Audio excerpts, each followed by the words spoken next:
जितेंद्र जोशीने काही दिवसांपूर्वी सोशल मीडियावर आमिर खान सोबतचे काही फोटोज पोस्ट केले होते आणि ते व्हायरल झाले होते।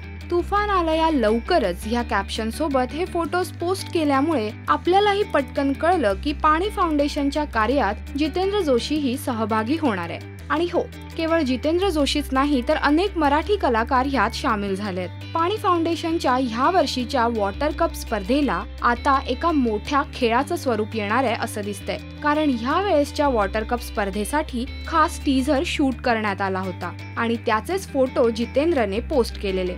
आणि हा टीझर पाहून कळतंय की ह्या वेळेसच्या वॉटर कपला एका मोठ्या स्पर्धेचं स्वरूप आलंय। या स्पर्धेमध्ये तुम्हाला पाहायला मिळणार आहेत 3 टीम्स। विदर्भ योद्धा, ज्याचे मुखिया असतील भारत गणेशपुरे आणि आपली राधिका म्हणजेच अनिता दाते। दुसरी टीम असेल मराठवाडा वीर, ज्याचे प्रतिनिधित्व करतायत गिरीश कुलकर्णी आणि प्रतीक्षा लोणकर। तर पश्चिम महाराष्ट्राचे मावळे या तिसऱ्या टीमचे म्होरके आहेत सई ताम्हणकर आणि सुनील बर्वे। वॉटर कप स्पर्धेच्या टीझर मध्ये आमिर खान जितेंद्र जोशी सोबत खणखणीत मराठीत बोलताना दिसतोय। जगाच्या इतिहासात पहिल्यांदाच होणार एक हटके लढाई।